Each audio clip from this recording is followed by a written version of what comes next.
Hey guys, welcome to the second month of the public program for 81 months of the Dao De Jing.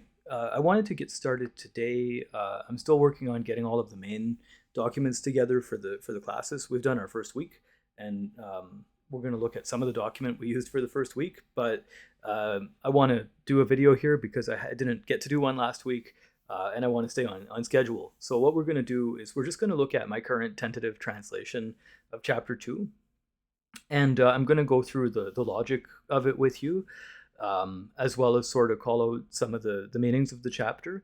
And then as we go forward in, like the next couple of weeks, the next few weeks up till the new year, obviously, when we go into 2026, we're going to cover chapter 2 here, okay, and with various different texts. So let's have a look here. Okay, so the second chapter, I'm just going to give you the English, okay? This was my tentative translation. So everyone in the world knows beauty as that which acts beautiful. So my basic idea here, uh, hopefully I did okay, right? But my basic idea here was 天下皆知美之为美, right? So basically, I said act beautiful. Wei means action. I'm not sure that's really a perfect translation there, but what I think the text means is everybody in the world perceives beauty as that which is attractive to them or that they find beautiful, right? So it's that thing that they find attractive is what they call beautiful. But there could be, uh, you know, another type of beauty which is actually beautiful, which is not that which immediately draws your eye, ear, nose, etc., right? Uh, so it says that is already ugly, right? So the idea here is that when people chase after beauty, when they strive after beauty, then it already changes its nature, right? And you're going to see that there's a doctrine about this in this chapter. So let's keep going, right? So everyone knows the good is that which acts as good. This is already not good, right? So again, I'm not sure, I'm still kind of working with Wei here, right? Wei means it can mean like to take action on something. It can also mean that people hold it to be that way, right? So you could just say everybody knows that the good or the benevolent or the skillful, however you want to translate this term shan, means that it is good, right? But that's already not good. So again, this so many people have already commented about this idea, right? I don't need to rehash it too much. I'd like to try to do something new, but the basic idea is just that um, when you think of good as something that is generated and contrived, then it ends up already having a contrived aspect to it and already becomes less good than it would be if it was just natural. I think the best comparison is the Neo-Confucian Wang Yangming.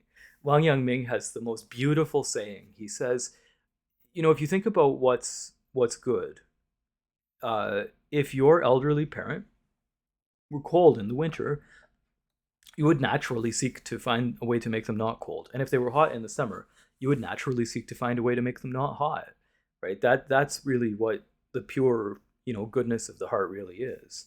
And so if I'm elaborating here, if you have to do something in a contrived way, which you think must be good, you're already missing the point, right? That's kind of the basic idea. Goodness comes from your heart directly, right? And I think there's lots of philosophies and lots of religions that agree with that. So then it says, consider that non-being and being mutually generate each other, difficulty and ease mutually form one another, long and short mutually compare to one another. So the idea here is, I think it's, the surface level, at least, is very obvious. Um, all of these different things are opposites, but they're all found within each other and they all cooperate with each other, right? But it begins with being and non-being mutually generate one another. And if you go back to the first chapter of the Tao Te Ching, right, what does it say? It says non-being is the beginning of heaven and earth, and being is the mother of the myriad things. And so non-being and being mutually form each other. They're the mutual rules of creation. The Tao is the thing which is behind them and which pushes both of them out. And even though they're named differently, right, they emerge together. and their meaning is a mystery.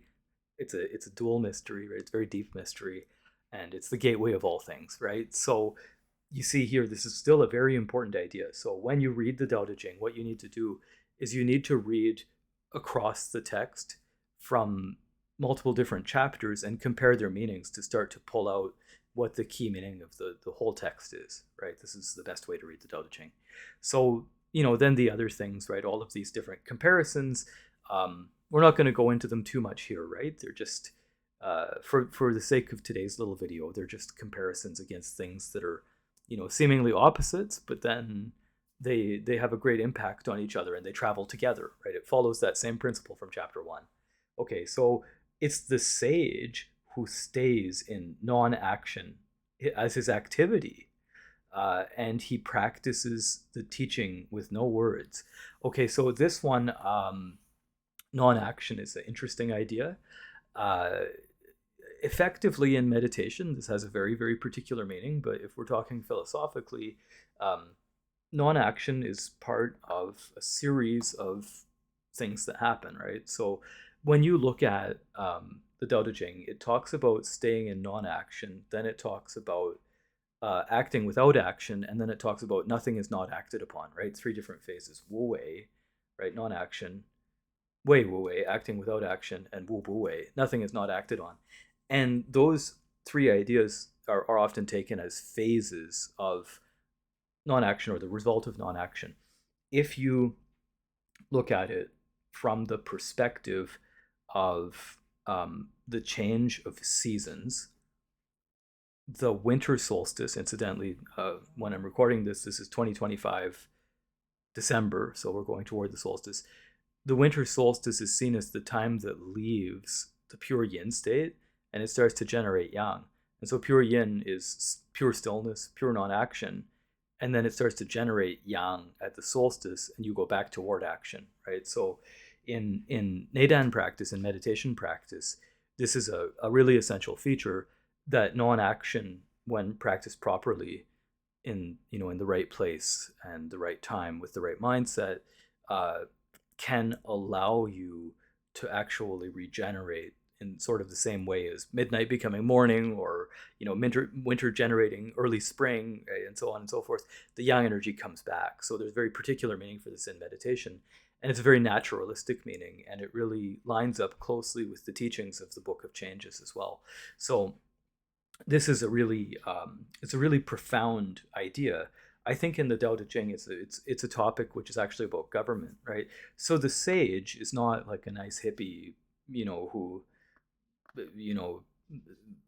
passes out flowers, right? The sage is a person who can save the people of the world, right? Save the people of the country.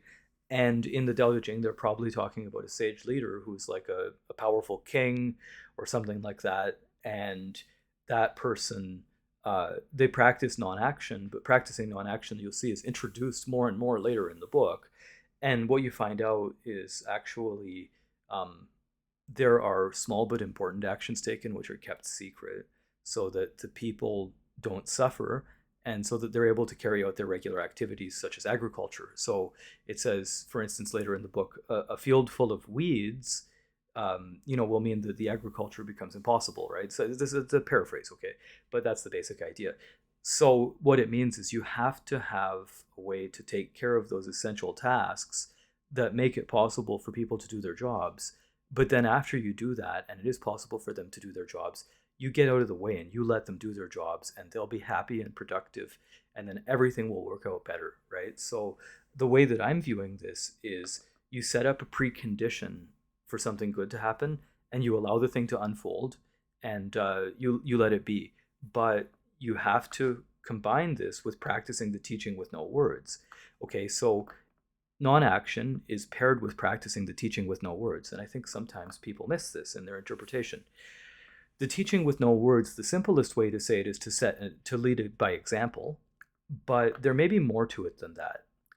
I don't want to make an absolute guarantee to this idea, but what I've found recently is that in looking at old texts, I keep seeing this word teaching as being related to government edicts of various types, and like jiaohua, right? To indoctrinate or to educate people so that they'll behave a certain way in relation to regulation. And so I get the sense that this is talking about the people in the government teaching the people, the regular people, through a certain kind of behavior, um, without having to set things like punishments or rewards, right? But instead, carrying out their plan and secretly, but promoting sort of the right way to do things through the appearance of their actions. That's sort of a tentative. It's like I don't know for sure if that's a true interpretation, but it feels that way, kind of. So there's I think it's worth looking into that.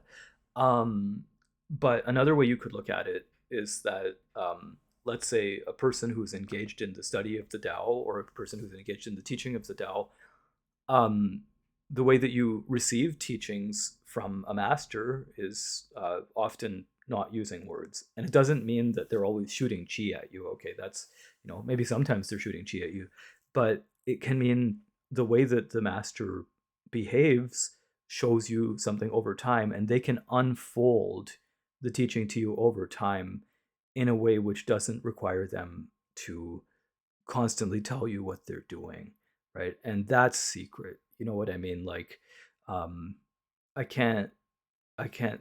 Number one, this is going to be vary between different people because people have different realizations. But number two, this kind of thing, you really have to be intimately involved in this kind of study to be able to perceive that. I'll just tell you that it exists, and I'll leave it at that for the time being. Okay, so next, the myriad beings, they keep going, they continue their activity, and they never resign. They're born and they do not possess. Their actions cannot be relied on. When the work is achieved, he does not remain. Because he doesn't remain, so he never lives. So what I take this to mean is that even though you one day will stop, all of reality keeps going, right? Whether or not you're here, reality keeps going. So you just let reality be what it is, let it keep going. There, all of us are born, but we don't possess that most intrinsic part of us, our birth, right? We're born, but we don't get to keep it. We just keep going, and we keep fulfilling this destiny of living things. And when the energy of the destiny runs out, then we return back to emptiness, approximately. And so the activity of all living things can't be relied on, right? You can't rely on it permanently, right? So there's a kind of an impermanence doctrine, right? So when their work is achieved, or when your work is achieved, don't rest, right? When the work of the sage is achieved, don't rest. What do you not rest in? Don't rest in your success, right? Once you do something, keep moving. A rolling stone collects no moss, right? And so this way you can move on to the next thing because your job is great. It's regulating the world. If you're the sage, right? You're just a normal person. Well, you still have big fish to fry, okay? And so you can think about it like this. Um, in China, there's a lot of legends about very famous original leaders, like the emperors and sovereigns, and these leaders, they did great things, right? In the legends, okay, they did great things for the people. They established agriculture, they established irrigation, right? They taught the people about how to keep time and all this different stuff. And those people had to work very hard, and they didn't get to stop, right? So um, this kind of idea is, like the story of like thrice passing the gate, right? The famous leader, was undertaking this great activity, and he passed his family door 3 times, but never went in to see his family because his work was so important, right? There's this kind of idea. And so in the Dao De Jing, we might infer something like the work of the leadership is extremely important, and so you mustn't preside over the work that you've done, um, which is of course an exceptionally popular idea with certain world leaders right now. I guess the leaders are not of the same caliber that they had been, or maybe the Dao De Jing is dealing with exactly the same problem that we're having now. You never know. Okay, so because he doesn't remain, he never leaves. In other words, your great work is remembered because you kept going and you didn't stop, right? So if you stop and you rest in the benefit of what you did, then ultimately you start to your work starts to degrade. You have to keep going. You have to keep developing, right? You have to make new things happen and build on what you built before. And then that's the great work. So let me tell you a story about the opposite of that. The last king of the last emperor of the Shang dynasty, um, he had the story is that he had um, established inside of his kingdom uh, a lake made of liquor and a forest made of, with trees with meat hanging off of them on hooks, and it was called the lake of liquor and the meat forest. And he would take his consorts on a raft across the liquor and drink the water and or drink the liquor and get drunk and then go eat the meat in the forest and I guess hypothetically engage in some other you know unpleasant activities in the meat forest, which sounds really not so great. But the Shang dynasty was a pretty messed up dynasty. But in any event, right, he lost track of the kingdom, and the rebels from what would eventually become the state of Zhou, they went in and they overthrew him because he lost the mandate of heaven, so to speak, right? And so this kind of idea is an idea of somebody who let laxity take over because they were enjoying the good times too much. Um, like that tired old meme, hard times make strong men make easy time make weak men. Well, that's not necessarily always true. I think that's an overgeneralization. But on the other hand, even if you're enjoying the easy times, if you imbibe too much in pleasure and you don't keep your eye on the ball, it's easy for bad things to happen, right? So I think that's the big lesson here, that if you want to do good work, then you need to keep going. You need to keep making the good things happen. Don't stop. Don't expect anybody to say thank you, right? Your job is much bigger than somebody saying thank you or somebody complimenting you. And so if you understand that, then you can go out and you can achieve the Tao, whatever that means. So I'll stop there. 17 minutes, that's enough. And I'll see you guys next week. We'll probably look at a little bit of like Wang Bi or Guoxiang, and we'll start looking at the chapter piece by piece and seeing what people thought about it in the past. Okay, thank you so much for tuning into this. Lots of love. See you soon.